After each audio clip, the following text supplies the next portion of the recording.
महाराष्ट्र की राजनीति में सियासी उठापटक की इस वक्त जितनी संभावनाएं थी वो सभी पूरी होती नजर आ रही हैं, क्योंकि देवेंद्र फडणवीस को मुख्यमंत्री बनाए जाने की पुरजोर कोशिश है और एकनाथ शिंदे की कभी तबीयत खराब होती है तो कभी उन्हें रूटीन चेकअप के लिए हॉस्पिटल जाना पड़ रहा है। और बार बार मीडिया से बच रहे एकनाथ शिंदे जब भी मीडिया का सामना करते हैं तो एक ही बात कहते हैं कि हम सब एक हैं और सब साथ मिलकर सरकार बनाएंगे। लेकिन सवाल ये कि आखिर कब। नमस्कार, मैं हूं आशीष त्रिपाठी और न्यूज 18 के सोशल मीडिया प्लेटफॉर्म पर आज इस वीडियो में हम बात करेंगे महाराष्ट्र की राजनीति को लेकर चल रहे सियासी उठापटक की, जहां महाराष्ट्र की जनता ने बहुमत से बहुत लंबा चौड़ा आंकड़ा यहां महायुति की सरकार बनाने के लिए जनादेश तो दिया, लेकिन उस जनादेश को स्वीकार करने के 10, 11, 15 दिन बाद भी अभी तक सरकार का गठन आखिर क्यों नहीं हो पा रहा है। देवेंद्र फडणवीस ही मुख्यमंत्री होंगे ये तो लगभग तय हो चुका है, क्योंकि लगभग 133 के आसपास जो सीटें बीजेपी ने अकेले अपने दम पर जीती हैं, तो वहीं इस गठबंधन में, इस महायुति के गठबंधन में जब एनसीपी अजीत पवार गुट की हम बात करते हैं तो लगभग 57 सीटें उनके पास हैं और उससे ज़्यादा ये सीट्स मायने रखती हैं कि आखिर इस सरकार में जो मुख्यमंत्री होगा वो कौन होगा। चूँकि एकनाथ शिंदे वाली शिवसेना को 57 सीटों और इसके अलावा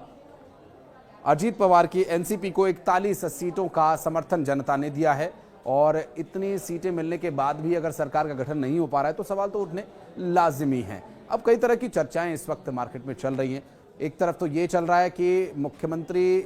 बनने की जिद पर अड़े हुए हैं एकनाथ शिंदे, जबकि जो बहुमत का आंकड़ा है सरकार बनाने के लिए वो 145 यानी 145 सीटों का जिसके पास समर्थन होगा वो सरकार बना लेगा। अब महायुति में सब एक रहे, प्रयास तो यही है, लेकिन एकनाथ शिंदे ने भी ये कहा है कि बीजेपी जो तय करेगी, चूंकि बड़े भाई की भूमिका में यहाँ पर बीजेपी है, जो बीजेपी तय करेगी वो ही स्वीकार्य किया जाएगा। लेकिन अभी की परिस्थितियों को देखते हुए लग नहीं रहा कि बीजेपी की बात को मानने के लिए तैयार हैं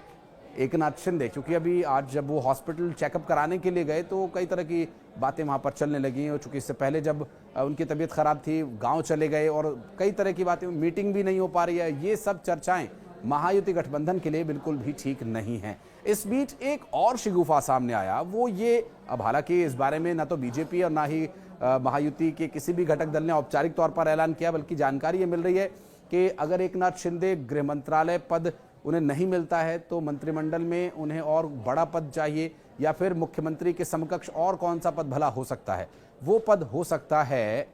नेता प्रतिपक्ष का। जी हाँ, हैरान होने वाली बात नहीं है, मुख्यमंत्री के बाद जो सबसे बड़ा पद होता है विधानसभा के अंदर वो नेता प्रतिपक्ष का ही होता है। और ऐसे में एक ऑप्शन यहाँ पर महायुति के पास ये भी है कि वो एकनाथ शिंदे को नेता प्रतिपक्ष का पद दे दें। ऐसे में जो महाविकास अघाड़ी गठबंधन है उसका पूरी तरह से राज्य में सफाया भी हो जाएगा, क्योंकि विपक्ष भी एकनाथ शिंदे ही होंगे और सत्ता में भी एकनाथ शिंदे ही सहयोग कर रहे होंगे। ऐसे में मुख्यमंत्री के बाद जो दूसरा सबसे बड़ा पद है वो नेता विपक्ष का एकनाथ शिंदे को मिल जाएगा। ऐसे में जो एकनाथ शिंदे या शिंदे शिवसेना के लोग चाहते हैं वो भी हो जाएगा, यानी सांप भी मर जाएगा और लाठी भी नहीं टूटेगी। ये एक फॉर्मूला है। बहरहाल इस पर कितनी गंभीरता से वहां पर विचार किया जाएगा ये एक अलग का विषय है, लेकिन इस वक्त महाराष्ट्र में चल रही सियासी खींचतान का जल्द ही कोई ना कोई हल निकालना होगा, क्योंकि महायुति की सरकार बनने में अब एक अड़चन यही है कि मुख्यमंत्री कौन होगा। देवेंद्र फडणवीस का नाम काफ़ी चर्चा में है और 5 दिसंबर की तारीख तय हो चुकी है जब मुख्यमंत्री का शपथ ग्रहण करवाया जाएगा। और मुख्यमंत्री का शपथ ग्रहण होने में अब 5 तारीख में बहुत ज़्यादा समय तो रह नहीं गया। ऐसे में बहुत जल्द इस पर निर्णय लेकर के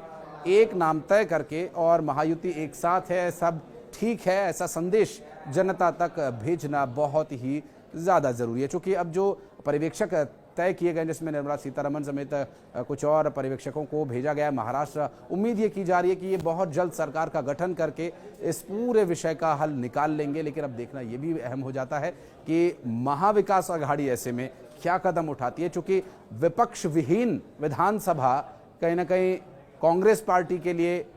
अजीत पवार के चाचा और महाराष्ट्र की राजनीति के कद्दावर नेता शरद पवार के लिए भी एक बड़ी गंभीर समस्या होगी। इसके अलावा उद्धव ठाकरे जो महज 16 सीटों पर सिमट कर रह गए हैं, वो भी पुनर्विचार कर रहे हैं कि जो उनकी हिंदुत्व की सियासत थी, जिस पर वो अच्छी खासी संख्या में सीट्स लेकर आते थे, सरकार में उनके विधायक होते थे और मुख्यमंत्री भी वो बने इसी दम पर, लेकिन उस विचारधारा को छोड़ जो दूसरी विचारधारा उन्होंने पकड़ी, उस विचारधारा में उनका भला क्या हो रहा है। अब क्या वापस इस डैमेज कंट्रोल को ख़त्म करने के लिए ये महाविकास आघाड़ी छोड़कर अपने हिंदुत्व की विचारधारा पर लौटेंगे, ये तो भविष्य के गर्भ में छिपा हुआ है। लेकिन अभी जो सबसे महत्वपूर्ण चर्चा है वो है मुख्यमंत्री आखिर कौन होगा। तारीख नज़दीक है शपथ ग्रहण की, और ऐसे में कार्यक्रम की जो सभी रूपरेखा है वो भी खिंच चुकी है। अब देखना ये होगा लास्ट मिनट आखिर मुख्यमंत्री किसे फाइनल किया जाता है। इस बारे में और डिटेल हम आपके लिए लेकर आते रहेंगे। मुख्यमंत्री बनने के बाद कुछ और बड़े बिंदुओं पर चर्चा करने के लिए एक और वीडियो मैं लेकर आऊंगा आपके लिए। और इसके अलावा भी अगर आप कोई सजेशन इस वीडियो को लेकर देना चाहते हैं, या फिर इस वीडियो पर या महाराष्ट्र की राजनीति पर कोई प्रतिक्रिया देना चाहते हैं, तो कमेंट सेक्शन में आपका मोस्ट